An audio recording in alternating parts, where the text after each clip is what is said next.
This video sponsored by EduQuest. இது online courses provide பண்ணுற company.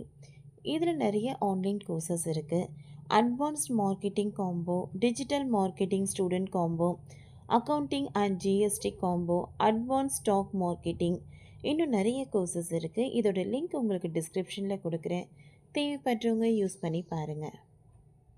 The struggle to find courses that truly speak your language, it's finally over. Welcome to EduQuest, where learning is made just for you. At EduQuest, we bring you a wide range of online courses, from career building programs to skill boosting masterclasses, all in your regional language. Because we believe language should never be a barrier to success. Our courses are tailor made after understanding what today's learners really need. So why wait? Start learning the smarter, simpler way only with EduQuest. Visit eduquest.courses and explore your next course today. And hey, don't miss out on our exciting offers and promotions. Salem to Puducherry பிரபல தங்க நகை பட்டறை அதிபதியின் ஒரு நிமிட தவறு, 1 கோடி ரூபாய் காலி. புதுச்சேரி பாரதி விதியை சேர்ந்த தீபக் தாஸ் என்பவர் தங்க நகை தயாரிக்கும் பட்டறை ஒன்றை நடத்தி வருகிறார். இவர் தான் புதுச்சேரியில் பல்வேறு பிரபல நடைக்கடைகளுக்கு தங்க நகைகள் செய்து கொடுத்து வந்துள்ளார். இவரிடம் ஒரு நபர் வித்தியாசமான முறையில் ஏமாற்றி ஒரு நிமிடத்தில் 1 கோடி சம்பாதித்துள்ளார். எப்படி சாத்தியமானது? அவரை போலீசார் தீவிரமாக தேடி வருகிறது. என்ன நடந்தது என்பதை இந்த பதிவில் நாம் பார்க்கலாம். நகைக்கடை மற்றும் தங்க கட்டிகளை வாங்கும்போது சற்று கவனமும் சிதறினாலும் மொத்த பணமும் போய்விடும். ஏனெனில் போலி நகைகளை கொடுத்து ஏமாற்ற வாய்ப்புள்ளது.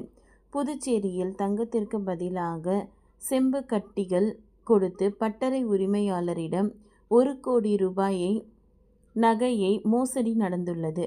ஒரு சில நிமிடங்களில் டிப்டாப் ஆசாமி ஒருவர் தங்க கட்டி என்று செம்பு கட்டிகளை கொடுத்து ஏமாற்றியுள்ளார்.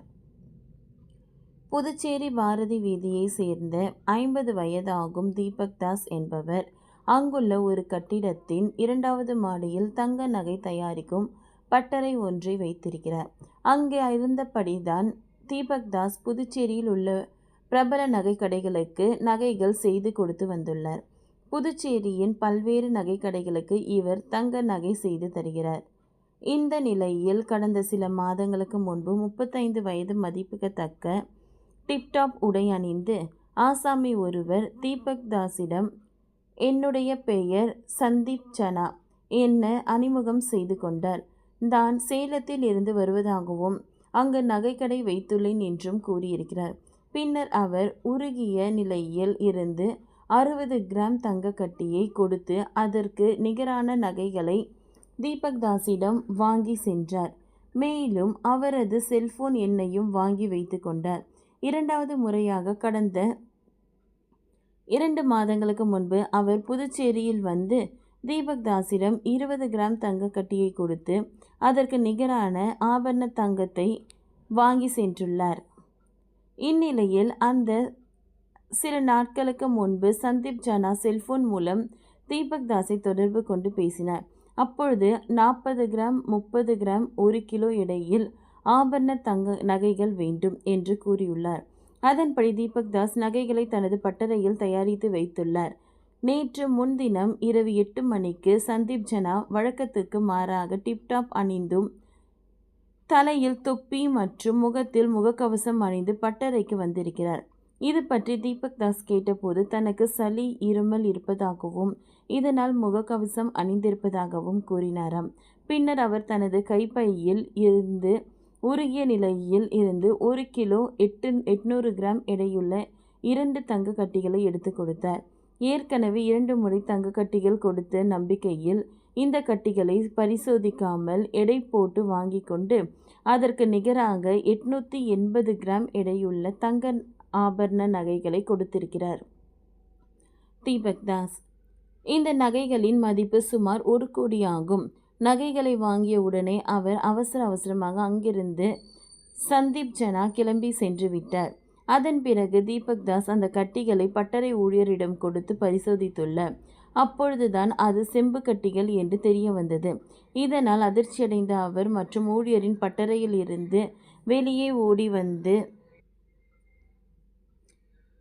சந்தீப் ஜனாவை தேடியிருக்கிறார். அதற்குள் சந்தீப் ஜனா மாயமாகிவிட்டார். மேலும் அவரது செல்போன் எண்ணை தொடர்பு கொண்ட போது அது சுவிட்ச் ஆஃப் ஆகியிருக்கிறது. இந்த மோசடி தொடர்பான புகாரின் பேரில் போலீசார் நகை பட்டறையில் உள்ள கண்காணிப்பு கேமராவில் பதிவான காட்சியை பதிவு செய்தனர். அந்த நபர் புதுச்சேரியிலேயே பதுங்கி உள்ளாரா என்று நகர் முழுவதும் போலீசார் தேடுதல் வேட்டையில் ஈடுபட்டனர். ஆனால் டிப்டாப் ஆசாமி சிக்கவில்லை. உண்மையில் மோசடி நபரின் பெயர் சந்தீப் ஜனாதானா? அவர் சேலத்தை சேர்ந்தவரா? இதேபோல் வேறு எங்கும் கைவரிசை காட்டினாரா? யார் இவர் என்று தீவிரமாக தேடி வருகிறார்கள். நம்பிக்கையின் அடிப்படையில் நகைப்பட்டறை உரிமையாளர் நடந்ததற்கு 1 கோடி இழப்பு ஏற்பட்டுள்ளது. ஓகே ஃப்ரெண்ட்ஸ், இந்த வீடியோ உங்களுக்கு யூஸ்ஃபுல்லாக இருந்ததுன்னா லைக் பண்ணுங்கள், ஷேர் பண்ணுங்கள், சப்ஸ்கிரைப் பண்ணுங்கள். தேங்க்யூ.